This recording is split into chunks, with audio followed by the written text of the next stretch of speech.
Elizabeth y otras personas aquí en CIDES UMSA. Es un gran placer para mí poder hablar aquí hoy día con ustedes sobre la India. While talking to Elizabeth over Bueno, al hablar con Elizabeth, en varias ocasiones ha cambiado el tema de esta conferencia esta noche. Primero yo quería hablar sobre el tema que estoy investigando en este momento, pero después de hablar con Elizabeth decidimos que sería mejor que yo les dé un panorama de qué es lo que está pasando en este momento hoy en día en la India, es decir, en la sociedad de la India, en la economía, etc. Así que por eso optamos por el título que pueden ver aquí en la pantalla, es decir, la India emergente, es decir, la India emergente como un superpoder económico, como se dice a veces. Pero yo quiero hablar con ustedes un poco más sobre los desafíos y los nuevos dilemas que hay todavía en la India y sobre los vacíos que se sienten todavía o que enfrenta todavía la India para ser ese superpoder económico que a veces se menciona. is emerging as an economic superpower. I'll start with some.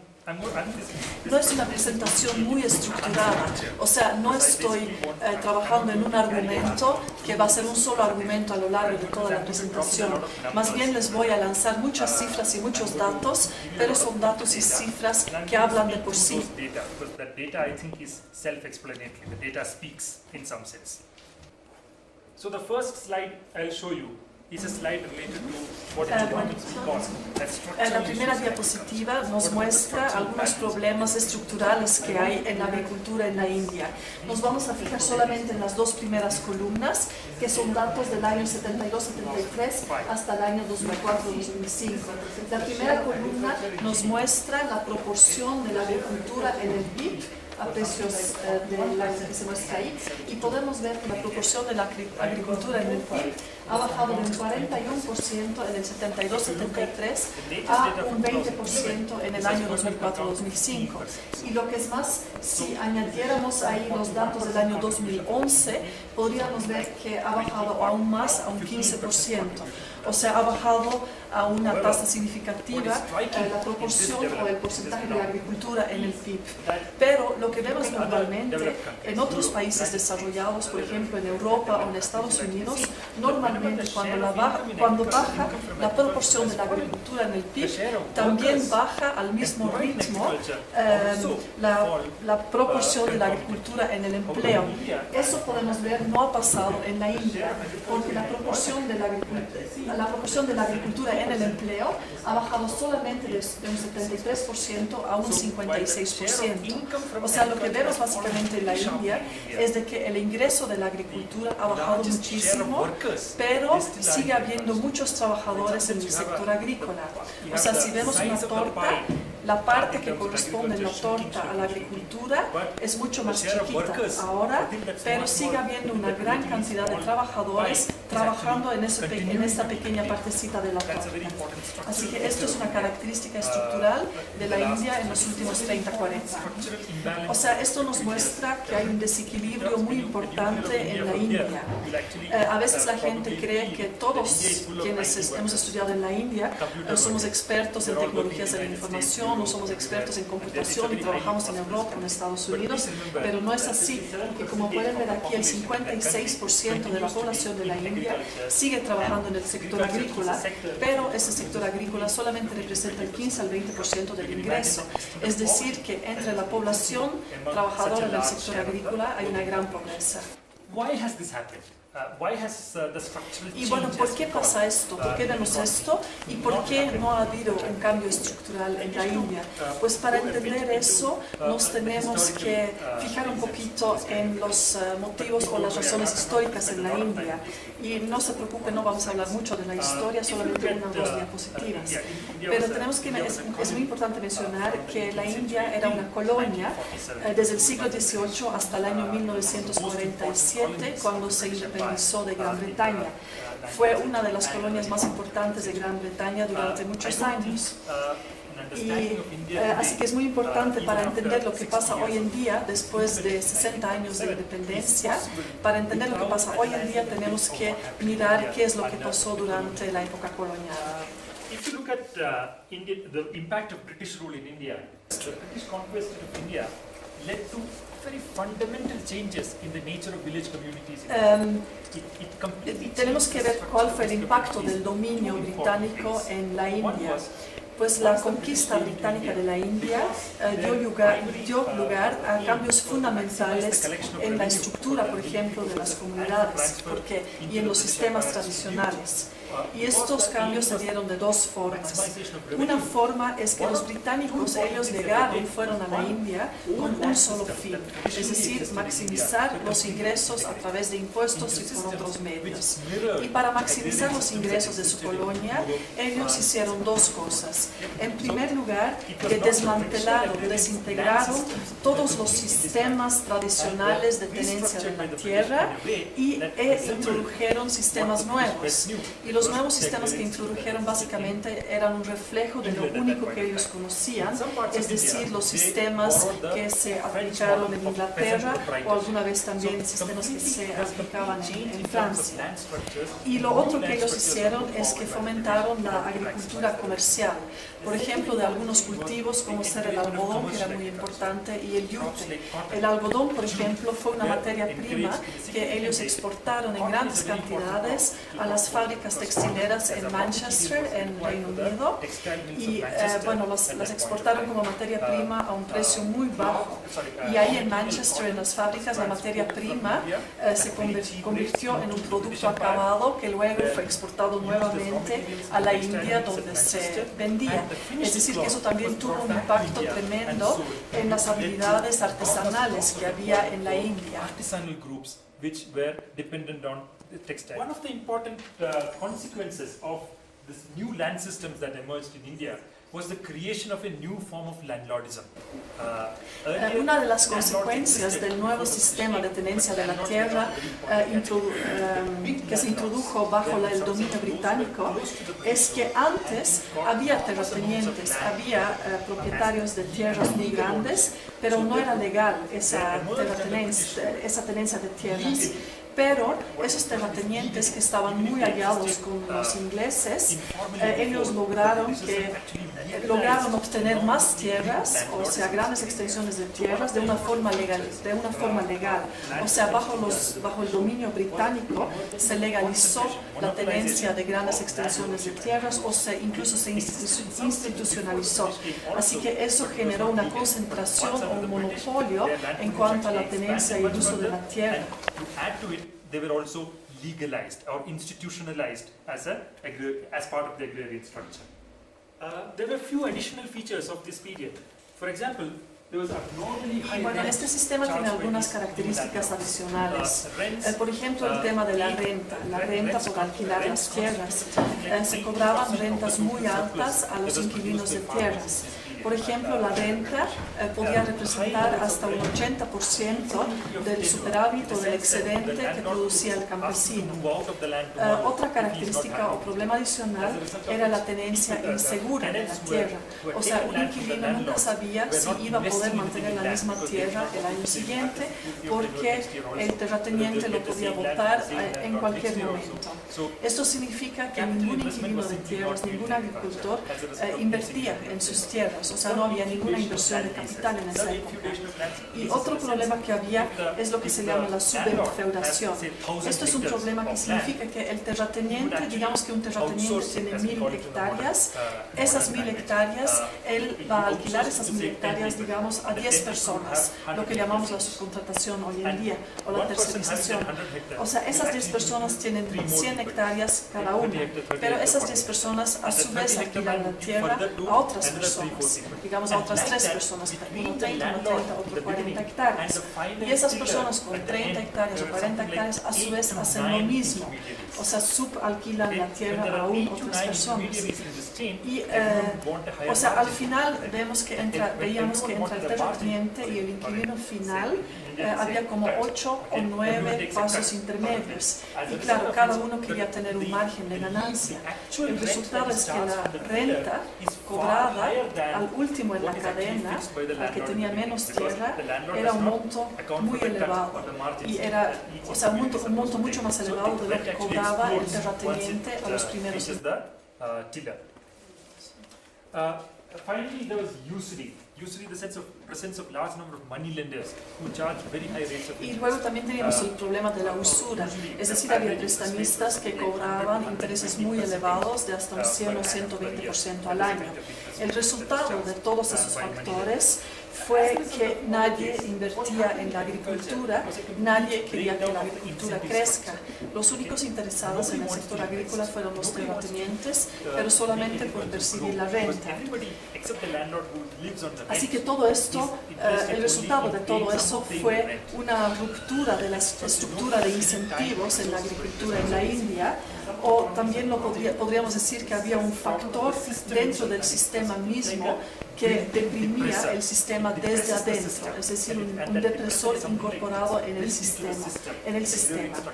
Y esto, como consecuencia, generó lo que podemos llamar un bloque tremendo contra la modernización de la agricultura. Como resultado de eso, vemos que entre 1896 y 1947 la producción de cereales alimenticios en la India creció a solamente el 0,1% por año. Esto es muy bajo, sobre todo si consideramos que la población en el mismo tiempo creció a un 3 a 4% por año.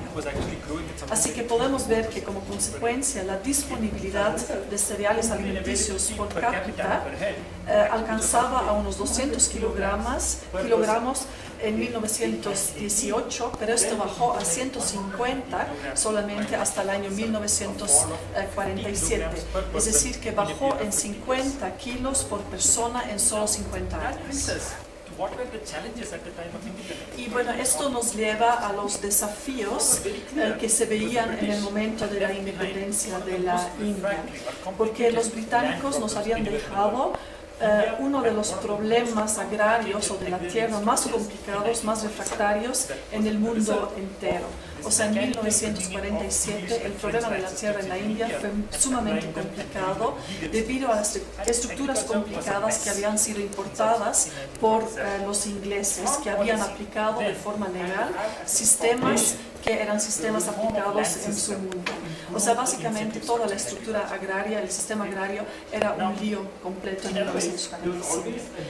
Así que se necesitaba una política agraria agrícola que tenía como fundamento o conocimiento la reforma del sistema agrario para mejorar la estructura de incentivos.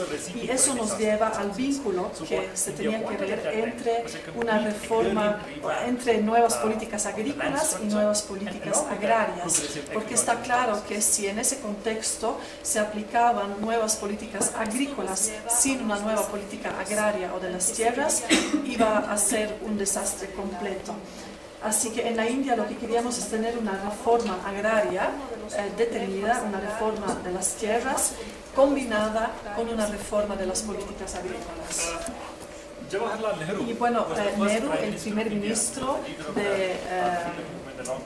de la India y también uno de los líderes del movimiento de la libertad o de la independencia junto con Gandhi, él ya antes de la independencia, él dijo que el sistema agrario ya ha colapsado y la nueva organización de la sociedad desde ya es inevitable. Y luego, bajo su liderazgo como primer ministro, él elaboró el primer plan quinquenal para la India. Y en el primer plan quinquenal se dijo que el futuro de la propiedad de las tierras y el cultivo de las tierras constituye quizás el problema o el tema más fundamental en el desarrollo nacional. En gran medida, el patrón de la organización económica y social dependerá de la forma en que se resuelve el problema de las tierras.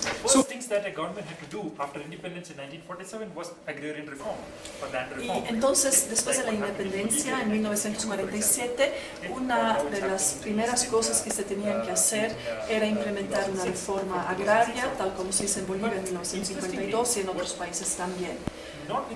Pero a pesar del énfasis en este tema en los planes, la política agrícola de los primeros planes nunca consideró la reforma de los derechos de propiedad en cuanto a las tierras como una forma, un medio para eliminar las desigualdades estructurales y como una forma para ampliar el mercado interno, es decir, lo cual era necesario para la economía interna.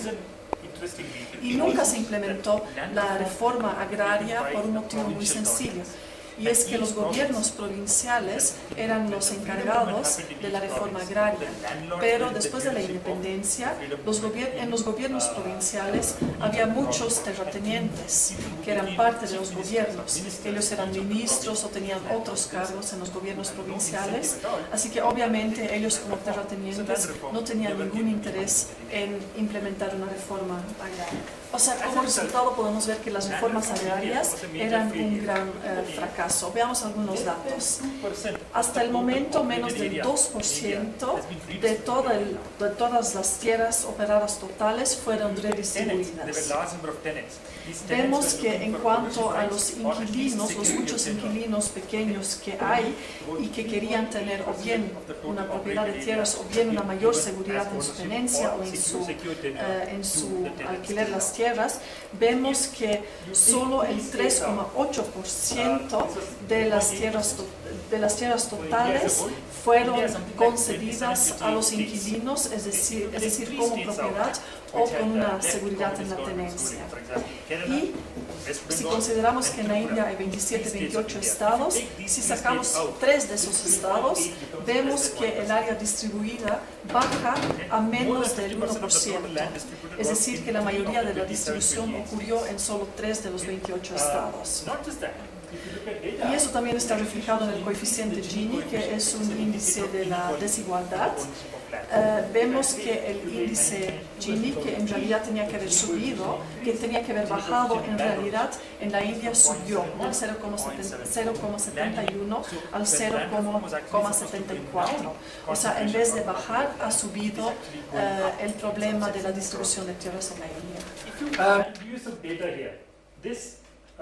Is all farmers divided into marginal holdings, very small, semi-medium, medium, large, and all size. Okay, I'm not going to the definitions of it, but just aquí podemos ver algo más datos sobre la propiedad de las tierras.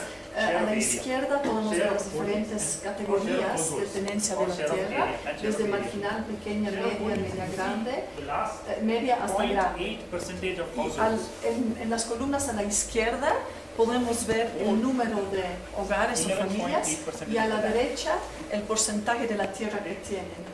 Ahora, si vemos en el año 2003, si nos vamos a la categoría de tenencias grandes, podemos ver que el 0,8% de los hogares tiene el 11,8% de las tierras. Si agregamos también la anterior categoría de las tenencias medias, ahí vemos que el 5,1% de los hogares tiene el 34% de las tierras. Y si agregamos una categoría más, vemos que hoy en día el 14% de los hogares o familias en la India son los propietarios del 56% de las tierras. 56. Okay, 56% of the land is with 14% of households. That is the kind of inequality of land ownership that exists in India even today. O sea, vemos que después de la independencia de la India no se ha dado una reforma agraria y hasta el día de hoy sigue habiendo una gran concentración de las tierras. Pero al medio, entre la independencia y hoy, pasó algo en los años 60. Pasó lo que se llama la Revolución Verde, que fue una revolución técnica. O sea, a partir de los años 1960-61, el gobierno introdujo una serie de programas para un desarrollo agrícola intensivo. Y estos programas tenían el fin de promover la adopción de un paquete de insumos de alto rendimiento combinados con mejores tecnologías, crédito, semillas de alto rendimiento y riego. Y a partir de los años 1966-67, esta revolución verde se amplió a todo el país con grandes inversiones y este proceso se conoce como la nueva estrategia agrícola o la también revolución verde.